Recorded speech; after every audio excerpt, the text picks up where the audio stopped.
आम आदमी पार्टी से दुर्गेश पाठक ने कहा कि बीजेपी द्वारा कूड़ा उठाने के नाम पर 84 करोड़ का घोटाला, जिस ट्रक को टेंडर के मुताबिक 400 रुपए देने चाहिए, उसे बीजेपी शासित एमसीडी 3250 दे रही थी। उस समय के बीजेपी नेता पर सीबीआई और ईडी की जांच होनी चाहिए। भारतीय जनता पार्टी की एमसीडी उस ट्रक जो कूड़ा उठाने वाली कंपनी को पे करती थी 3250 रुपए, जबकि वो अभी इस टेंडर में निकल के आया कि उसको एक्चुअली सिर्फ 400 रुपए ही देने की जरूरत थी, 3250 रुपए की जरूरत नहीं थी। तो पर अगर ट्रक देखा जाए तो लगभग 2800 रुपए का इनका नुकसान हुआ। अगर उसको पूरा कैलकुलेट करते हैं तो 84 करोड़ रुपए का भ्रष्टाचार इस कूड़े के उठाने में हुआ है।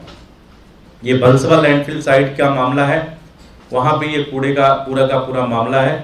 इसकी जांच होनी चाहिए। उस समय के जो भी भारतीय जनता पार्टी के नेता थे उनकी जांच होनी चाहिए और उनसे पूछताछ होनी चाहिए। उनके खिलाफ एफआईआर होना चाहिए, उनके खिलाफ ईडी और सीबीआई की जांच होनी चाहिए कि किस तरह से इतना बड़ा घोटाला, 84 करोड़ रुपए का घोटाला किया गया, किस तरह से किया गया, इसकी जांच होनी चाहिए।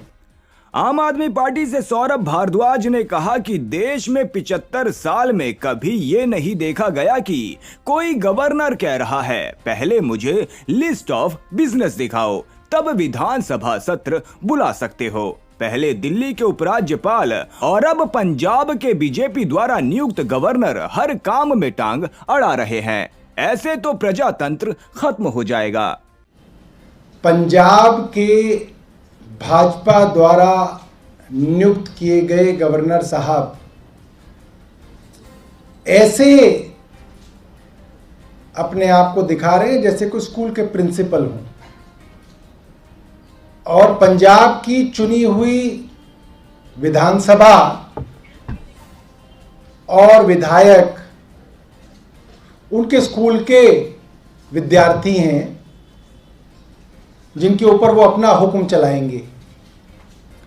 देश में 75 साल की आजादी में कभी ये देखा नहीं गया कि कोई गवर्नर कह रहा है चुनी हुई विधानसभा को कि लिस्ट ऑफ बिजनेस मुझे दिखाओ पहले, तब असेंबली बुला सकते हो।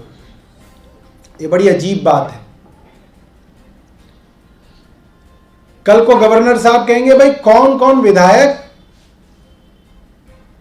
क्या क्या भाषण विधानसभा में देगा, उस भाषण की कॉपी भी पहले मुझे दे दो, पहले मैं देखूंगा कि कौन क्या बोल सकता है, मैं उसको वेट करूंगा, तब आप विधानसभा में बोलना। मैं बहुत हैरान हूं कि गवर्नर जैसी पोजीशन पे तो बहुत सारे सलाहकार होते हैं, गवर्नर हाउस के अंदर पुराने अफसर होते हैं जो बताते हैं कि गवर्नर की क्या भूमिका है और गवर्नर की क्या लक्ष्मण रेखा है। दिल्ली के मामले में भी हमने देखा,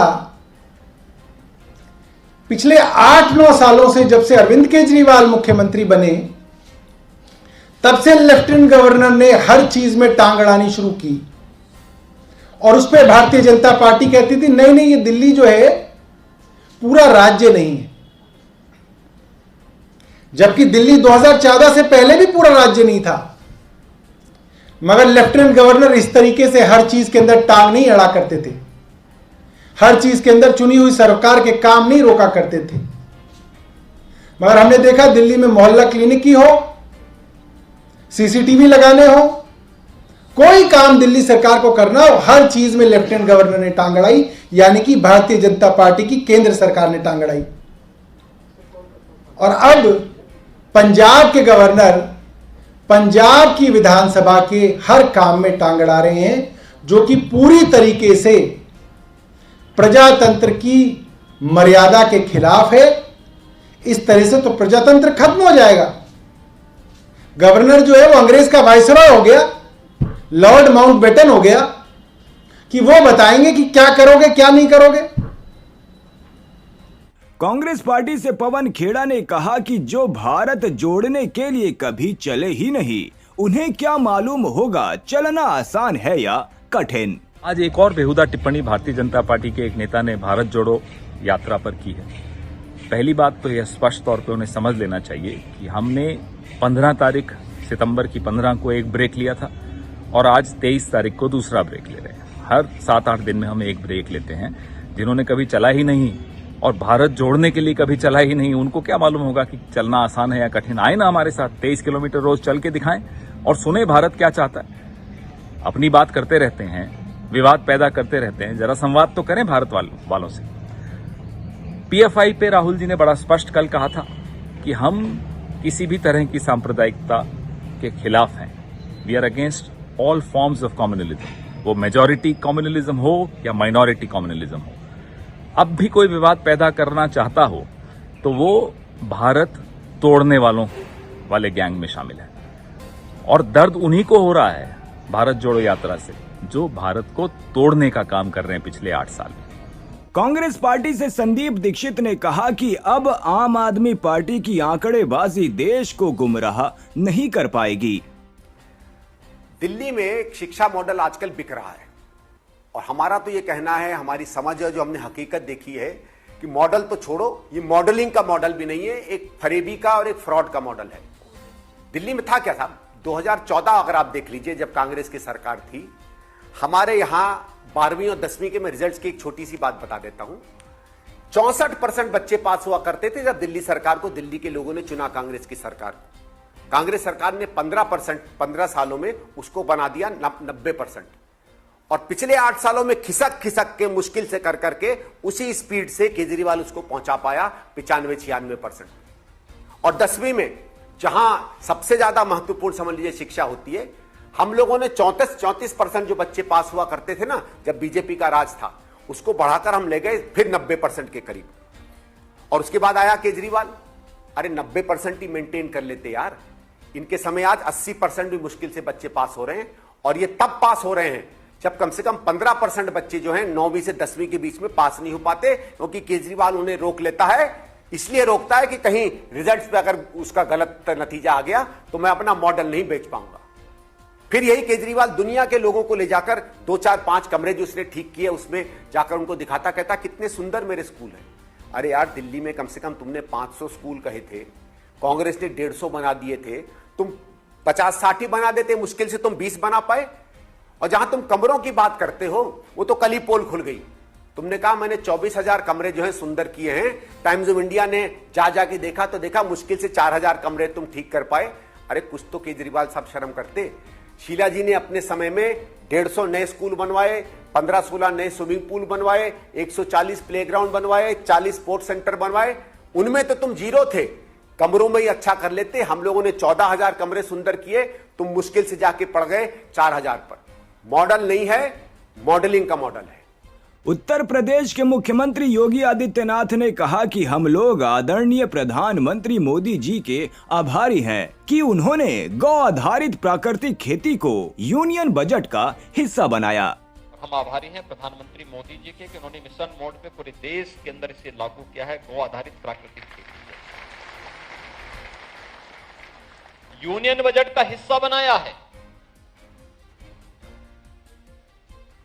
देश के अंदर स्वयं प्रधानमंत्री जी ने 2021 में वाराणसी से इस कार्यक्रम को पूरे देश के अंदर लागू करने के एक बृहद कार्यक्रम को अपने हाथों में लिया, और आज प्रदेश ने भी इसके साथ ही इस कार्यक्रम के साथ अपने आप को जोड़ा है। हम सब जानते हैं कि यहां पर प्रदेश सरकार ने बुंदेलखंड के 7 जनपदों में 47 विकास खंड और 11,750 हेक्टेयर क्षेत्रफल में 235 क्लस्टर बना करके गौ आधारित प्राकृतिक खेती के लिए बजट के प्रावधान के साथ साथ अनुदान की व्यवस्था भी वहां पर प्रारंभ करती है। यह बुंदेलखंड के लिए हमारा कार्यक्रम लागू हो चुका है। 2020 में जब आचार्य जी को कानपुर में प्राकृतिक खेती के ही एक ऐसी कार्यशाला में हम लोगों ने आमंत्रित किया था, तो उस समय हमारे सामने जो लक्ष्य था कि मां गंगा की अविरलता और निर्मलता को बचाए रखने के लिए गंगा के तटवर्ती क्षेत्रों में प्राकृतिक खेती करने, गंगा आधारित, गौ आधारित नर्सरी को आगे बढ़ाए और उसको प्रोत्साहन करने, औद्यानिक फसलों को वहां पे आगे बढ़ाने के लिए हम कार्य करेंगे। और गौ आधारित इस खेती के लिए हम लोगों ने प्रदेश के सभी 47 जनपदों को भी, इसके 27 जनपदों को भी इसके लिए चयन किया है, जिस पर प्रदेश सरकार ने लगभग 62,200 हेक्टेयर खेती को इसके लिए चिन्हित किया है और 1244 क्लस्टर इसके लिए हम लोग विकसित कर रहे हैं। अमित शाह ने कहा कि भाजपा स्वार्थ और सत्ता की राजनीति की जगह सेवा और विकास की राजनीति की पक्षधर है। प्रधानमंत्री बनने के लिए नीतीश बाबू ने पीठ में छुरा भोंक कर आज आरजेडी की गोद में बैठने का काम किया। मित्रों, इतने दूर दूर से जो भीड़ आई है, ये लालू नीतीश की सरकार के लिए चेतावनी का सिग्नल है। मित्रों, मैं विशेष कर इतनी बड़ी संख्या में जो माताएं बहनें आई हैं, उनको विशेष प्रणाम करना चाहता हूं और इस उपस्थिति निश्चित रूप से हम सबका मनोबल बढ़ाएगी। बिहार की यह भूमि परिवर्तन का केंद्र रही है। अंग्रेजों के खिलाफ स्वतंत्रता का आंदोलन हो या लोकतंत्र के खिलाफ जो इंदिरा जी ने इमरजेंसी डाली, इसके खिलाफ जयप्रकाश नारायण जी का आंदोलन हो, ये बिहार की भूमि से ही शुरू हुआ है। और आज भाजपा को धोखा देकर लालू की गोद में बैठकर नीतीश जी ने स्वार्थ और सत्ता की राजनीति का जो परिचय दिया है, उसके खिलाफ ब्यूगल फूंकने की शुरुआत भी यही सीमावर्ती जिलों से, यही बिहार की भूमि से शुरुआत होगी। मित्रों, हम स्वार्थ और सत्ता की राजनीति की जगह सेवा और विकास की राजनीति के पक्षधर हैं। भारतीय जनता पार्टी ने कांग्रेस के खिलाफ जो यहां पर बिहार की भूमि पर से एक आंदोलन खड़ा हुआ था, कभी वो आंदोलन को छेड़ देने का काम, दगा देने का काम भारतीय जनता पार्टी ने नहीं किया था। मगर मुझे बड़ा अफसोस है, प्रधानमंत्री बनने के लिए नीतीश बाबू ने जो एंटी कांग्रेस राजनीति से जन्म लिया, इसकी पीठ में छुरा भोंककर आज आरजेडी और कांग्रेस की गोदी में बैठने का काम किया है। राजकोट में राघव चड्ढा ने कहा कि गुजरात में बीजेपी के 27 साल के शासन से लोग ऊब चुके हैं। मौका मुझे मेरी पार्टी ने, मुझे मेरे नेता अरविंद केजरीवाल जी ने दिया है। भगवान से प्रार्थना करता हूं कि मुझे इतनी शक्ति और इतना बल दें कि मैं ईमानदारी की राह पे चल के जो पार्टी की मुझसे उम्मीदें हैं, जो लोगों की मुझसे उम्मीदें हैं, उन उम्मीदों पे खरा उतर सकूं। आज 27 साल के भाजपा के शासन के बाद गुजरात के लोग ऊब गए। आज हर गुजराती के मन में आने वाले विधानसभा के चुनाव को लेकर सिर्फ 3 चीजें हैं। हर गुजराती के मन में 3 चीजें। पहली, बदलाव, दूसरी बदलाव और तीसरी बदलाव। महाराष्ट्र के बीजेपी नेता नितेश राणे ने कहा कि पुणे में पाकिस्तान जिंदाबाद के नारे लगाने वालों के खिलाफ पुलिस सख्त कार्रवाई करे। कुछ दिनों पहले